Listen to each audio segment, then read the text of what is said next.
Buenas noches, un gusto saludarles y realmente parecería, como hablaba con el primero de nuestros invitados, que ha llegado el verano. Ojalá sí sea para quedarse, aunque están anunciadas algunas lluvias, pasarán como casi todas las cosas de la vida. Segundo bloque, estará con nosotros el doctor Robert Silva García con una extensa currícula y en este momento representante de la oposición en el INEED, electo como uno de los representantes de los docentes ante el CODICEN, en una elección, que será uno de los temas que hablaremos con él, que tiene características interesantísimas, no sé si por la participación o por la no participación, porque el voto en blanco o la ausencia, ¿qué significan en cualquier proceso electoral? Pero al comienzo de nuestro programa está con nosotros Santiago Soto, que es director del INJU. Santiago Soto, que es afiliado a la Juventud del Partido Socialista, lo cual esto lo acercó por primera vez a los temas de juventud, donde descubrió que el motor de su militancia era la educación pública. Tiene 29 años, gracias por estar esta noche aquí. Es economista y politólogo, egresado de la Universidad de la República, nació en Montevideo, se crió en Villa Dolores, fue escuela y liceo público y le fue muy bien académicamente, aunque observado un par de veces en el Liceo 30 por la entonces directora Celsa Puente, actual responsable del Consejo de Secundaria. Habrá que ver por qué te observó. Gracias por estar esta noche acá, Soto. Bueno, muchas gracias a ustedes por la invitación. Es un gusto acompañarlos. Bueno, sí, eso quedó ahí en el anecdotario bueno, sí, creo que es una buena anécdota también para iluminar sobre el tema de la juventud, que la adolescencia en particular y la juventud es un momento donde suceden muchas cosas, donde a veces uno no ve la luz, digamos, y hay padres que nos están mirando, hermanos, tíos, primos, abuelos, que muy preocupados por los jóvenes, amigos de otros jóvenes. Y bueno, en la adolescencia y en la juventud pasan un montón de cosas y en ese momento no todo es color de rosas, también es todo un camino de descubrirse a uno mismo y bueno, pueden pasar esas cosas y luego encaminarse por un trayecto académico, por ejemplo, que en ese caso fue un trayecto académico, podría haber sido otra realidad, muchos jóvenes que optan por muchas otras cosas que no son, digamos, seguir una carrera más académica y que después fue más por el lado de la militancia hacia la gestión pública, que hay otros caminos posibles, pero bueno, siempre la juventud y la adolescencia es una búsqueda y bueno, un poco esa anécdota refleja también de que a todos nos pasó en algún momento eso, estar buscando nuestro lugar. Ahí está. A propósito de eso, vos, y a propósito del tema gestión, sobre el cual iremos inmediatamente, o vamos ya, estuviste en el MIDES, estuviste en el INJU, ahora estás dirigiendo el INJU, ¿verdad? Pero hablaste de la búsqueda en la adolescencia y Juan Grompone el miércoles pasado y hace algunos miércoles, cuando otro entrevistado estuviera aquí hablando también de educación, el profesor Rama, ¿verdad? Señalaban el porqué, a su juicio, del desinterés de los jóvenes por la educación. Va a estar Robert Silva y va a ser una pregunta para él. El desinterés, no sé si por la educación o por ir al liceo, por ejemplo. ¿Por qué? ¿Qué te parece a vos? Bueno, sí, a ver, es una discusión mundial, eso es el primer punto, digamos, todo, digamos, el mundo está discutiendo las instituciones de educación digamos, en toda la escolarización, desde la escuela mismo también hay grandes desafíos. Si vemos los datos de la Encuesta Nacional de Adolescencia y Juventud, sí, los jóvenes manifiestan de que en general se aburren en el liceo o capaz que los contenidos no se adaptan tanto a sus necesidades. También es cierto de que el aprendizaje implica en el esfuerzo alguna parte de que no es todo placentero y todo color de rosas, tampoco idealizamos eso, pero sí sí transitar por la educación digamos, en todos los sistemas educativos y en particular en este sistema que tenemos tan concentrado en algunas asignaturas y en algunos ir pasando ciertos mojones, le genera así cierta carrera de obstáculos a los jóvenes que bueno, que a veces sí desmotiva y desinteresa, sobre todo en jóvenes que son nativos digitales, ¿no? Que están, ahora recién que nos cruzábamos con Robert Silva, que está también acá a la espera, mientras él pasó y se sentó al lado mío, estábamos mirando el celular cada uno y ninguno de los dos nos vimos. Capaz que esos 3 microsegundos que nos demoró en cargar esa página web ya nos parecía un momento eterno, digamos, y bueno, a los jóvenes y a los nativos digitales nos pasa también un poco eso y obviamente los tiempos que lleva el aprendizaje son otros tiempos, ¿no? Y aprovecho para preguntarte esto, porque también, por supuesto, para Silva es la pregunta, todo el programa está dirigido a la educación como este programa tiene en la educación, yo diría que su columna vertebral de interés, ¿verdad? Pero decía Grompone el miércoles pasado, 12 asignaturas. 12 asignaturas, ¿por qué no poder elegir, por ejemplo, 6 asignaturas? Es decir, uno sentía cuando él decía 12 el peso, ¿verdad?, de una educación pensada para otro tiempo, no para estos tiempos digitales. Y capaz que sí, es una discusión que está arriba de la mesa hace muchos años ya en Uruguay vinculado al modelo. Nosotros tenemos un modelo sí que es muy propedéutico, eso es como un diagnóstico que está muy preparatorio, para decirlo con una palabra más, capaz que más comprensible. Más comprensible, sí. Pensado para la selección. A veces nos concentramos mucho en los deméritos que tiene el sistema este muy selectivo que tenemos. También tiene sus méritos. Uruguay, pasando por la educación pública, forma una parte muy importante de sus élites, en el sentido más, digamos, sociológico de la palabra. Sí. Cuando uno realmente estudia las trayectorias de una parte importante, digamos, de los sectores más dinámicos y los sectores más de punta, tanto que se insertan en la economía, en la política, digamos, en el conjunto de la sociedad en general, muchos tienen una trayectoria muy larga en la educación pública. Eso lo hace muy bien, la parte de selección la hace muy bien. Es cierto que la parte más de inclusión, más vinculada a un modelo que sea un tramo en sí mismo, digamos, que la educación media sea un objetivo en sí mismo y no solamente la preparación para un modelo universitario, es de los desafíos que tiene arriba del país y bueno, tiene algo que ver también con eso del ADN que estamos discutiendo, que está arriba de la mesa y que el presidente ha planteado. Ahora, en ese sentido, la adolescencia representa en este momento, el otro día leía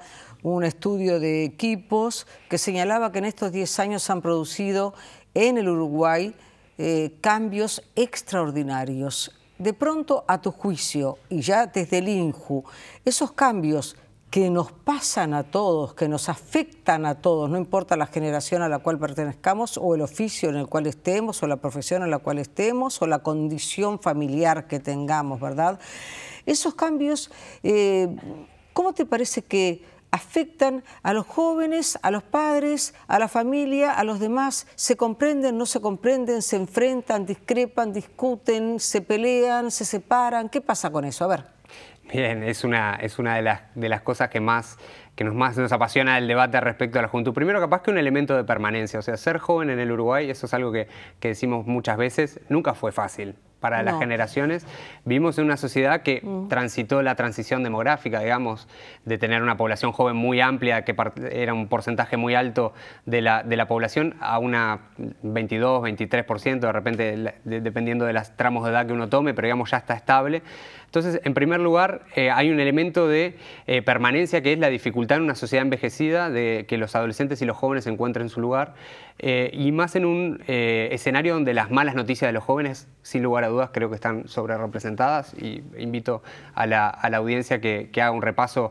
Nosotros tenemos una herramienta que construimos que es un monitor de las redes sociales que armamos con una tecnología que se llama Big Data, que es una cosa interesante, que lo armaron también unos jóvenes muy entusiastas, y uno ve que la concurrencia de la palabra joven y adolescente con las malas noticias es muy alta en el Uruguay. Y bueno, en ese marco, en esa sociedad, las transformaciones sociales también afectan a los jóvenes. Yo creo que en la primera pasada de raya ha habido una transformación muy importante. Por ejemplo, la cantidad de jóvenes que que acceden al nivel universitario se multiplicó por 5 en 20 y poquitos años, digamos. Eso es una revolución trascendente, capaz que, como dice el sociólogo Gustavo Derma, es una revolución silenciosa, digamos, que ha pasado por debajo. Siguen quedando grandes desafíos. Y en esta clave de permanencia también, la transición entre la educación, el trabajo, nosotros siempre... hay hitos que son muy importantes, que suceden toda la vida y pueden volver para atrás, pero que en la adolescencia ocurren con una intensidad mayor, que es la salida del hogar de origen, el inicio de la vida reproductiva, bueno, toda una cuestión con la primera vez de las cuestiones afectivas, que también tienen mucho que ver. El momento de abandono de la educación y inicio de la vida en el mercado laboral, o primero la convivencia. Sabemos, por ejemplo, 2 de cada 3 jóvenes que están en la universidad trabajan, para decir, por ejemplo, uno de los ejemplos. Entonces, sin lugar a dudas, hay desafíos que tienen que ver con la etapa específica de ser adolescente y joven, y hay otros desafíos que tienen que ver con la fractura o, digamos, los problemas que tiene la estructura social del Uruguay, que ha empezado a corregirse en estos últimos 10 años, pero que todavía nos quedan enormes desafíos. Tenemos el riesgo de escribir un libro sobre la pobreza infantil, otro sobre los problemas de los adolescentes y jóvenes, otro libro sobre los problemas de las familias en el Uruguay, pero en realidad son 3 libros que hablan de lo mismo, que hablan de los problemas que tenemos todavía como sociedad, y creo que tenemos sobre la mesa una batería de políticas que van en la dirección correcta, los desafíos de inclusión social que tenemos todavía en la sociedad uruguaya. El Ministerio trabaja en eso. Decime una cosa, Santiago Soto, en este momento, en esta sociedad envejecida y envejeciendo, ¿verdad? En la cual ser joven es difícil, no sé si ser viejo o mayor es tan fácil tampoco. Buena pregunta. Sin duda que no. Buena acotación. Bueno, pienso que no. Para algunos lo será más. Pero el tema es el siguiente. ¿Qué pasa, por ejemplo, con la emigración? Porque yo recuerdo los periodos migratorios, ¿te acordás? El 2000, etcétera, etcétera, y tengo la sensación, como el cosquilleo, que en este momento otra vez se da esa cosa de me gustaría irme, no encuentro acá un lugar, esto no me resulta estimulante, aunque sea aventureramente, o es una impresión que tengo. Con los datos que tenemos arriba de la mesa, la tendencia, digamos, emigratoria de los jóvenes uruguayos se ha detenido, digamos, y se ha revertido importantemente. Obviamente tiene que ver con la situación en los países centrales también, pero tiene que ver con los méritos de oportunidades que hay a nivel nacional. Sí es cierto que en algunos sectores, que a veces los sectores medios, que a veces son los más informados, donde se mueven los periodistas, los directores del INJU y algunos de nuestra audiencia, están más atentos y más cercanos a algunos círculos más vinculados capaz a sectores que desarrollan vidas más académicas, más prolongadas, etcétera. Y en esos sectores yo creo que es natural y es lógico que haya búsqueda de horizontes. En este momento, muchos amigos que se recibieron de economista conmigo, de mi propia generación, están emprendiendo están haciendo los bolsos para irse para Europa, Estados Unidos, mismo en América Latina, La Plata, Brasil, digamos, a otros lugares, como una experiencia, digamos, de ampliación de los horizontes académicos. Una comunidad académica muy pequeña, bueno, salir al exterior acumula, y luego se da también un proceso que están volviendo muchos académicos que ya hicieron sus doctorados. Entonces, creo que sí, hay un ambiente que siempre va a tener y eso forma parte de una sociedad moderna, abierta, integrada al mundo, que es algo, creo que está en los objetivos de cualquier proyecto de izquierda, y eso a su vez lo que no tiene que convivir es con un escenario más de desesperanza y de migración económica, digamos, ¿no? Es una palabra que me interesa mucho y que también con Silva me interesa discutir, la palabra integración, ¿verdad? Porque en este momento el tema de la droga, el tema del Paco,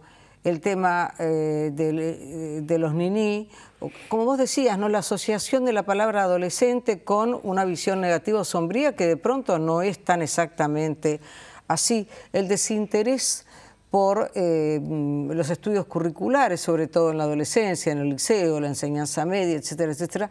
¿Cómo los puede abordar el INJU? ¿O cómo ve el INJU la salida o la luz en esa situación de tantos miles, ¿no?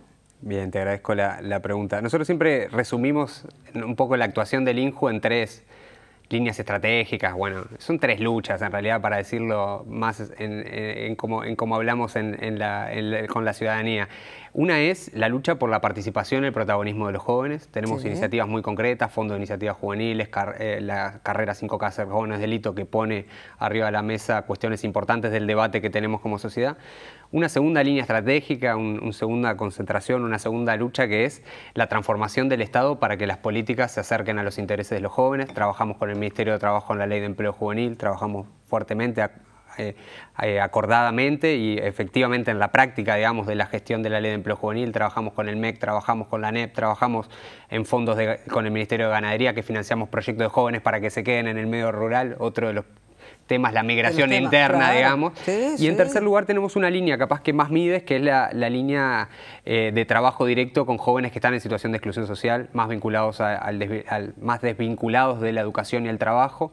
Trabajamos con el programa Jóvenes en Red, trabajamos en un programa en Montevideo de jóvenes que tienen entradas en comisarías, a los cuales se les ofrece alternativas de inclusión social efectivas, digamos, derechos como contracara de los problemas de conflicto con la ley, oportunidades reales de inserción laboral y educativa. Y luego también trabajamos en esa línea de inclusión social con jóvenes que egresan de CIRPA, que trabajamos 2 meses antes que egresan de CIRPA, y los acompañamos durante 6 meses en un proyecto individual también dando oportunidades. Entonces, tenemos una visión sombría y bueno, a veces nos concentramos un poco en el medio vaso vacío, digamos, la media copa vacía. También tiene que ver con eso, con que quién no tuvo un tío, un primo, un vecino, un amigo, uno mismo que no estuvo unos meses inactivo en la adolescencia. Bueno, eso era un niní también de los que aparecen en las estadísticas, y eso también figuran.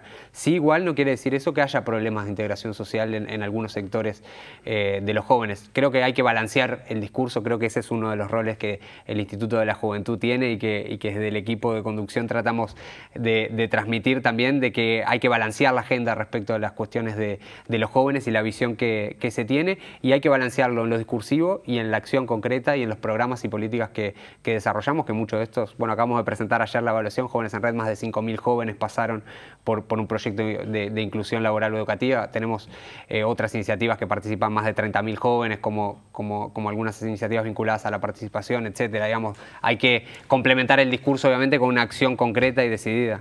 Porque en ese sentido, la palabra gestión, ¿verdad? Y aquí no voy a entrar en las diferencias que hay con respecto al valor de la evaluación o de, en fin.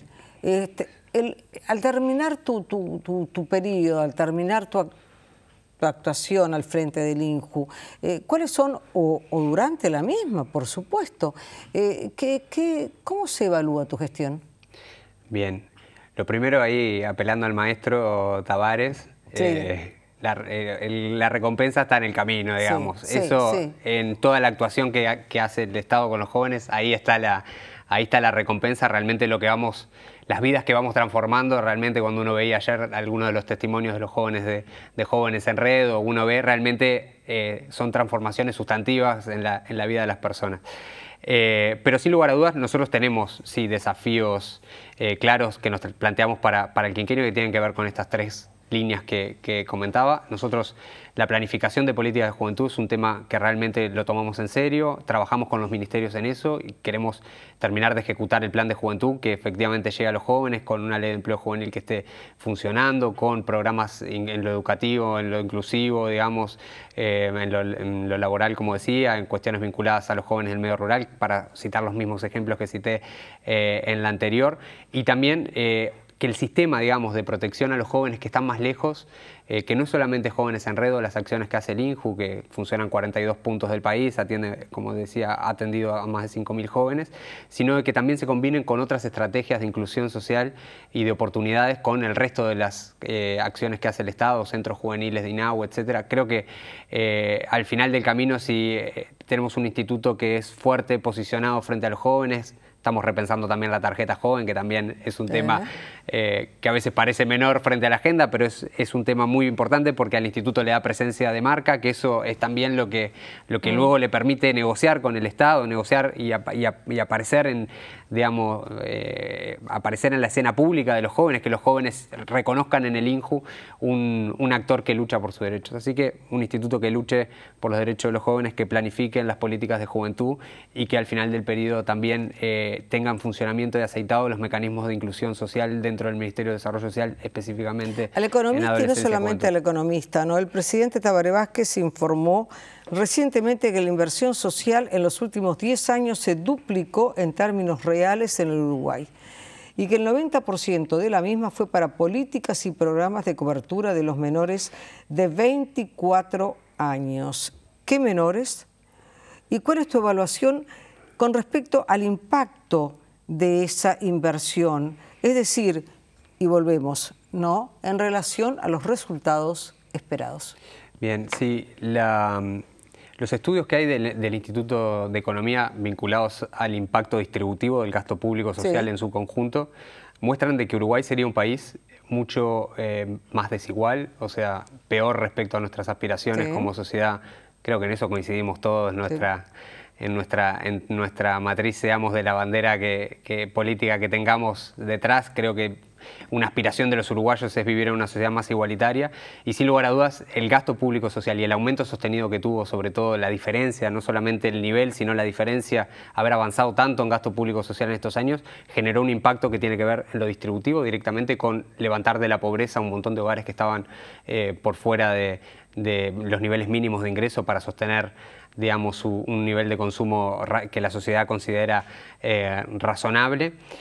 Y también ha generado, no es solamente el impacto del gasto, sino también el impacto conjunto del aumento del gasto público social con otros instrumentos. Gasto público social, más consejo de salario, más reforma tributaria. Cuando uno empieza a sumar las capa a capa, el conjunto de reformas que se han hecho durante estos años, que sin lugar a dudas los jóvenes lo sabemos, que más allá de las dificultades que podamos tener, es un momento espectacular del país, un momento que vamos a recordar como una etapa de oro. Estos 10 años realmente han sido una etapa de mejora, ¿no? Uno piensa cuando hace 10 años dónde estaba y creo que uno se hace un poco la idea de todo lo que ha sucedido en este país. Así que yo creo que hay impactos muy importantes del gasto público social, que tenemos desafíos muy grandes porque al llegar al núcleo duro de la pobreza, el costo, digamos, de las acciones es más alto por beneficiario. Eso es un desafío que tenemos. Era más sencillo sacar de la pobreza el 30 y pico por ciento, que también en el propio discurso del presidente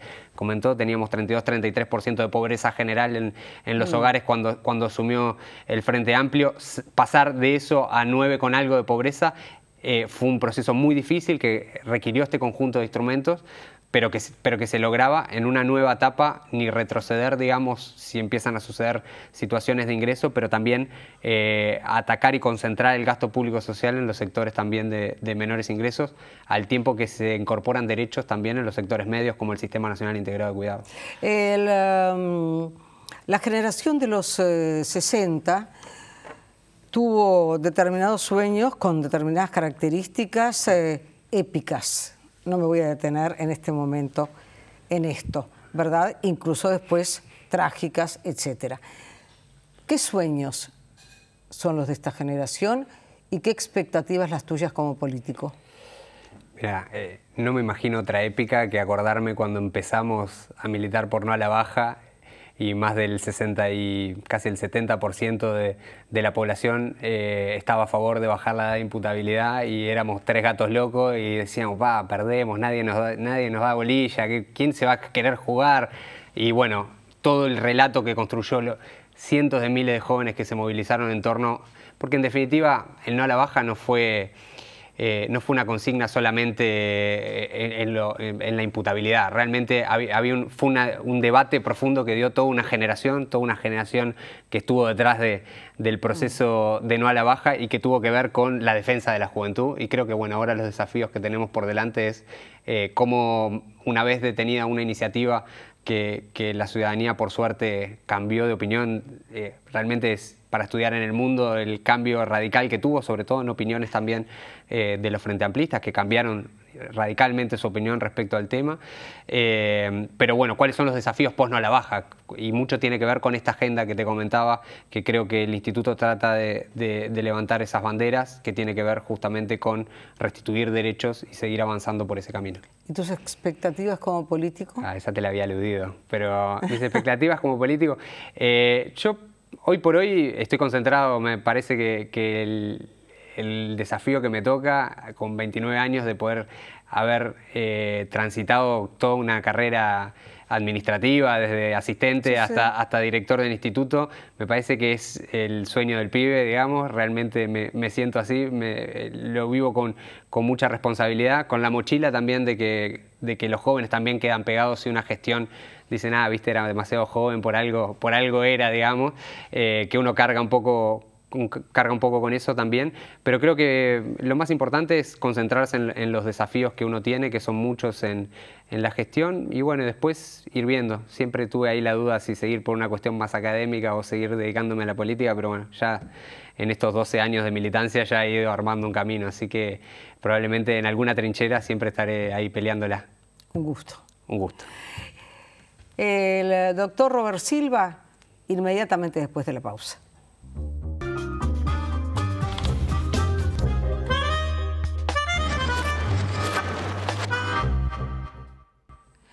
El doctor Robert Silva es doctor en Derecho y Ciencias Sociales, egresado de la UDELAR y profesor de Administración y Servicios, egresado del Instituto Normal de Enseñanza Técnica. Su currícula es tan extensa que no daría el programa para realmente cubrirla. Asesor de Bordaberry, actual representante de la oposición en el INEED, fue electo como uno de los representantes de los docentes ante el CODICEN. Hace tiempo que no nos veíamos, gracias por estar, un gusto verte. ¿Cómo andás? Muy bien, muchas gracias por la invitación, Sonia. Con todo gusto, con todo gusto. Quería hacer una precisión con respecto a esta elección antes de comenzar nuestro diálogo y con respecto a la votación, porque a vos te votaron justamente blancos, te votaron inclusive Frente Amplistas y una votación que tuvo un amplísimo nivel de abstención o de voto en blanco, ¿no? Efectivamente, nosotros constituimos una propuesta muy plural, pero plural de verdad. Muchas veces se escucha hablar de pluralidad y cuando uno va a los hechos la pluralidad no es tal.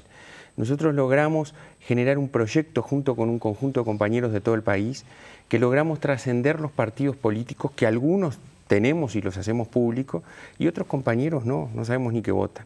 Generamos una propuesta alternativa, nos presentamos el 18 de noviembre, con mucha esperanza, pero sabiendo que era una campaña muy difícil, porque nosotros no tuvimos detrás de la lista 4 y las listas a los consejos ningún apoyo de ninguna estructura, y sin embargo logramos estar ahora en la situación que estamos, que según el escrutinio primario este equipo de profesionales altamente calificado, mirá que tenemos el gusto de que en el equipo nuestro hay profesionales que han dedicado su vida a la educación, formándose y trabajando en ella. Estemos llegando al CODICEN. Como hablábamos un poco en el corte, faltan los votos observados, faltan los votos por correspondencia, nosotros estamos muy respetuosos y en una actitud expectativa. Sin perjuicio, estamos aceptando estos diálogos porque creemos que contribuyen a hablar por la educación y sobre todo lo que decías tú, un mensaje distinto. La llegada nuestra al CODICEN, si se concreta, es un mensaje y el voto en blanco es otro mensaje. ¿Qué mensaje es el voto en blanco? Bueno, yo creo que acá puede haber varias lecturas y sin duda hay que esperar un tiempo para hacerlas con más... Estamos hablando de la educación, hablando de la educación. Entre el voto en blanco y anulado en el escrutinio primario hay 16.000, de un total de habilitados de 46.000 y de votantes escrutados en torno a 36.000. Es decir, hay un altísimo porcentaje y yo creo que es un mensaje a quienes hasta ahora nos han representado en los órganos de conducción. Es un claro mensaje a ellos, con los matices que puede haber en cada consejo. Es un mensaje a las autoridades de la educación. Tú fíjate, Sonia, que cuando uno llegaba a los centros educativos, y nos pasó con muchos compañeros, los colegas no sabían, no tenían idea. Hubo errores importantes en la elaboración del padrón de votación. Compañeros que reclamaron y no pudieron votar porque no fueron incorporados habiendo dedicado una vida a la educación. Hubo falta de información, vencimientos de plazos en los cuales la ANEP no informó debidamente. Y creo que ahí hay un mensaje a la ANEP. La ANEP tiene que preocuparse porque realmente estas instancias son una instancia de información. Porque si no, ¿sabes qué pasa? Cuando no hay información, cuando las cosas no se difunden, ganan las estructuras que ya existen. Y los que venimos remándola y que generamos una propuesta alternativa que no tenemos una estructura atrás, se nos hace cuesta arriba. Y eso fue lo que nos pasó ahora. Se nos hizo cuesta arriba. Pero a pesar de ello, logramos generar ese compromiso, ese rol de equipo. Y tuvimos cosas desagradables.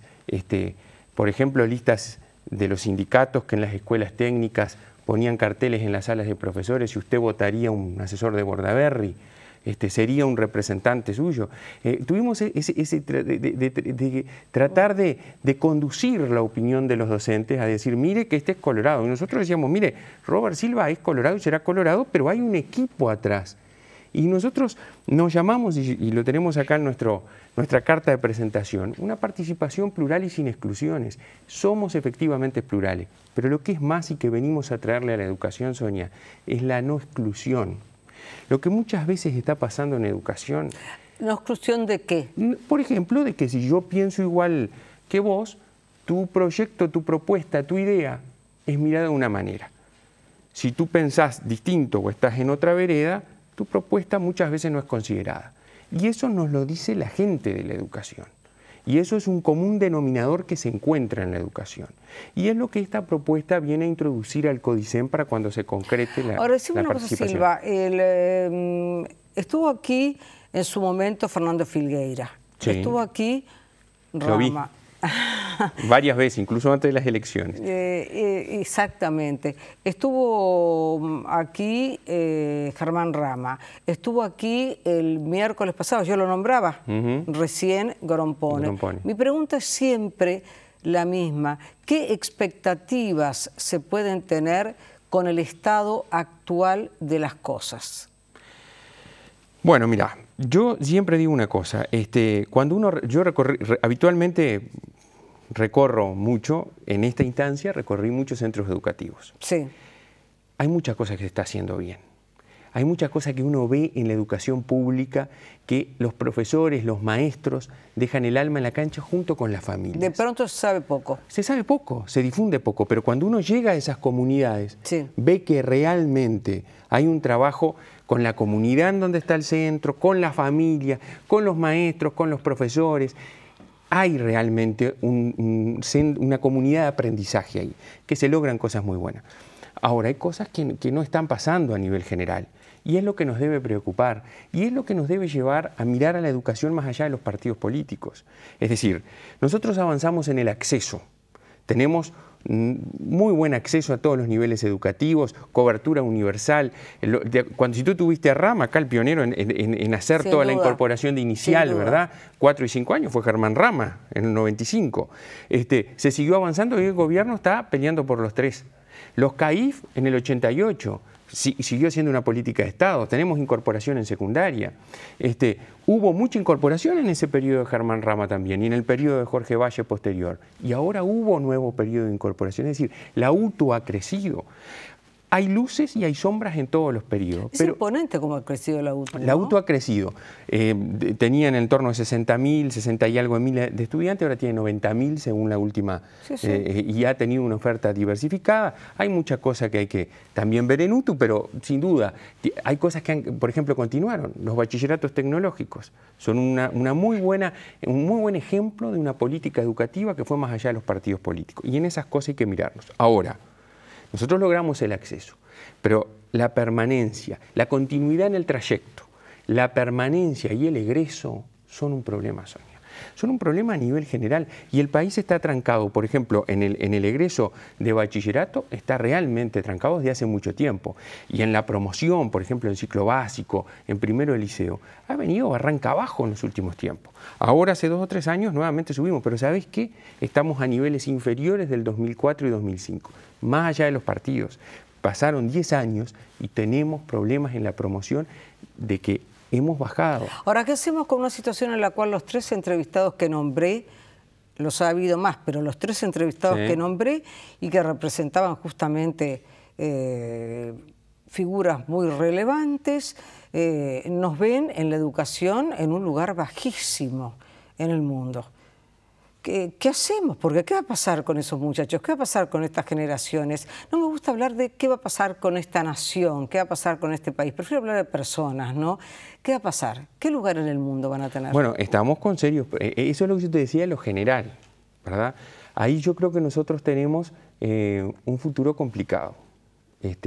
Porque si nosotros miramos los resultados de las pruebas PISA, pero si miramos, vamos a salir de las PISA porque a veces la gente dice, no, PISA, son polémicas, son polémicas, pero son claras, son contundentes. El 56% de los jóvenes del Uruguay no tienen competencias mínimas, están por debajo del umbral de competencia en matemáticas, 56. Y si vos mirás los contextos entre el muy favorable y el muy desfavorable, tenemos dos Uruguay, claramente. Pero vamos a las pruebas TERCE, que son las de primaria.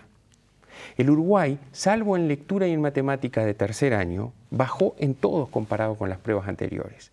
Y bajó significativamente, lo que es relevante, es en ciencias. Y ahora las pruebas PISA del 2015 son en ciencias, fueron en ciencias. Entonces, digo, tenemos esos problemas. ¿Y qué futuro nos espera? Bueno, nos espera un futuro en donde nosotros vamos a tener que tomar decisiones y llevar adelante cambios drásticos. Y esa es nuestra esperanza. ¿Cuáles son esos cambios? Bueno, los cambios drásticos pasan, en primer lugar, por una cuestión fundamental, Sonia, que es la formación de los docentes.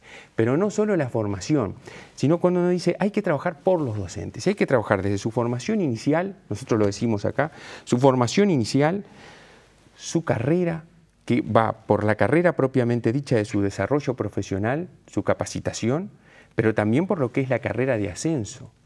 Nosotros tenemos que cambiar todo. Cuando nosotros miramos lo que hacen otros países en la formación inicial, vemos que se toman acciones en cuanto al ingreso, por ejemplo. Que se mide el ingreso y se dice, no es que la gente no pueda ingresar, pero tiene que tener competencias mínimas para poder ingresar. Y que el Estado se encargue de nivelar o de adecuar las competencias que los futuros docentes tienen desde el ingreso. Porque ¿qué es lo que pasa en el Uruguay? La selección se hace durante la carrera.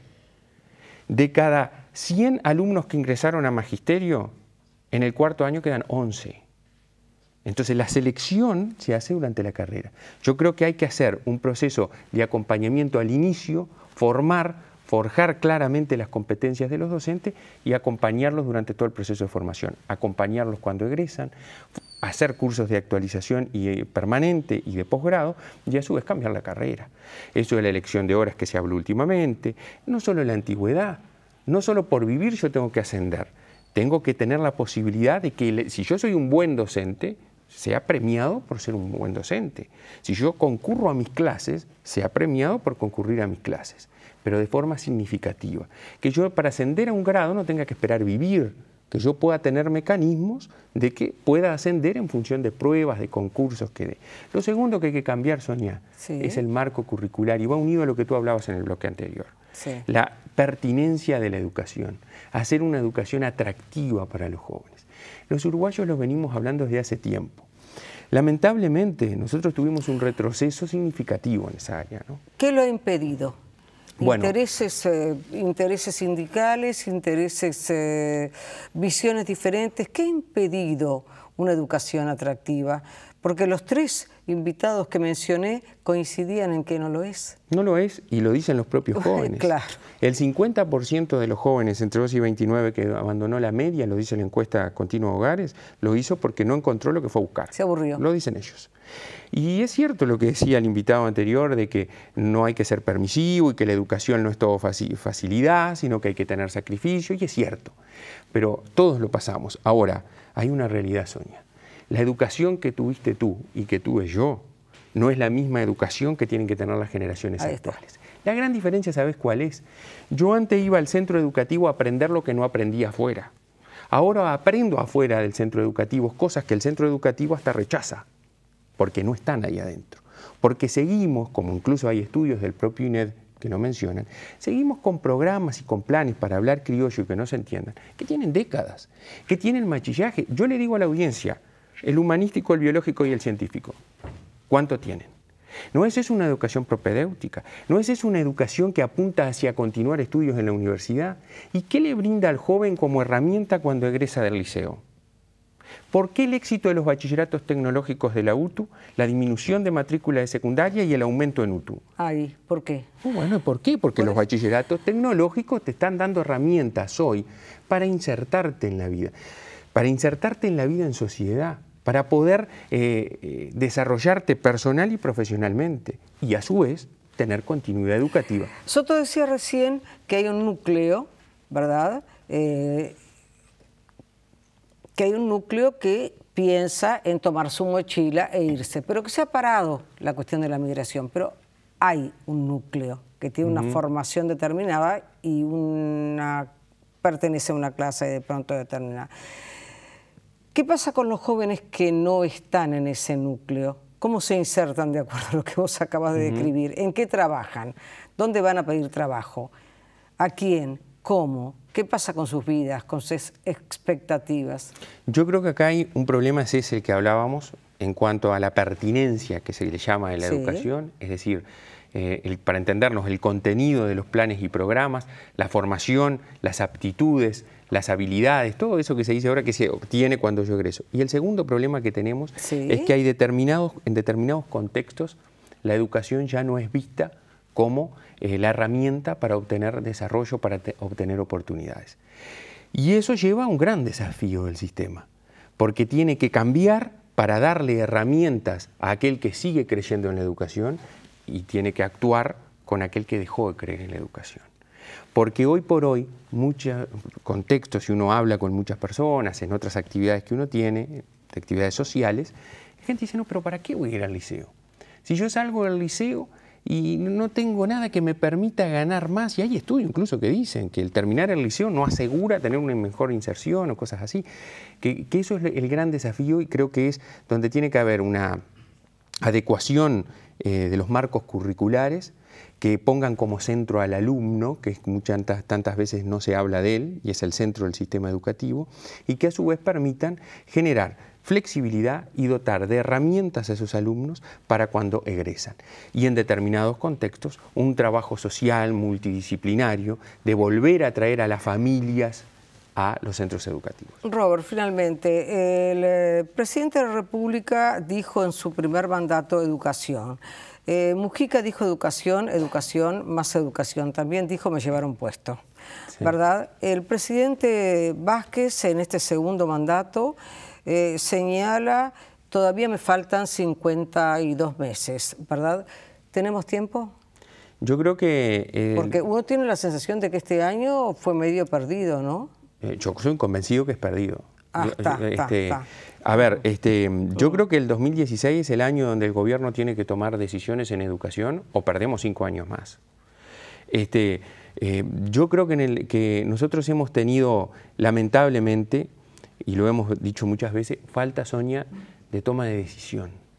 Mira, yo he ocupado, y tú lo has dicho, yo he ocupado distintas funciones de gobierno, tuve la suerte de hacerlo, aprendí muchísimo y sigo aprendiendo, y ahora si esto se concreta, ocuparé un lugar en el CODICEN. Cuando uno tiene que tomar decisiones, siempre procura el acuerdo.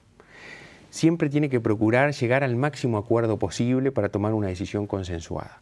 Ahora, hay en determinados momentos en donde el acuerdo no es posible. Yo lo puedo intentar 1 y 1000 veces, pero si no lo logro, las decisiones se tienen que tomar. Yo creo que acá hay que tomar decisiones, hay acuerdos de los partidos políticos, de los docentes y de actores sociales respecto de una cantidad de temas, y las decisiones hay que tomarlas. Marco curricular es una. Formación de docentes, el plan 2008 es catastrófico, un jaque mate a la formación docente. Hay que cambiar la formación docente, hay que cambiar la carrera docente, hay que cambiar la gestión. Si yo te pongo un ejemplo en gestión, que tú tenés, por ejemplo, descentralización anunciada por la ANEP, bienvenida, querida, sobre todo en el interior del país, obviamente, y hay una descoordinación. Tú tenés campus creado por UTU que tienen una región, secundaria creó inspecciones regionales que tienen otra región que no coinciden exactamente las regiones, formación docente. Entonces cuando van a coordinante dicen, no, pero en mi departamento no está en esta región, entonces yo por lo tanto no puedo. Hay que cambiar la gestión, hay que usar la planificación estratégica, hay que rendir cuenta, hay que evaluar, Sonia, hay que evaluar como una política de aprendizaje, para saber cómo vamos, cómo venimos, qué tenemos que mantener, qué tenemos que cambiar y qué tenemos que hacer diferente o transformar. Esas son las grandes cosas que hay que hacer. Y para eso hay medidas concretas, hay propuestas sobre la mesa, que hay que implementarlas. Ahora tuvimos una, yo lo pongo como ejemplo simplemente, en el tema de gestión y en el tema de toma de decisión. La elección de hora y la permanencia por más de un año, el docente cargo, que se dejó de hablar, pero nosotros creemos que los docentes tenemos derecho a permanecer, a tener estabilidad en el centro, pero tenemos derecho a tener, como tiene un maestro, para entendernos, la posibilidad de estar radicado en un establecimiento educativo. Y si yo después tendré permuta, traslado, todas esas cosas, esas decisiones, estamos todos de acuerdo, ¿por qué no se toman? Gracias por haber estado. Gracias por la invitación y un gusto como siempre.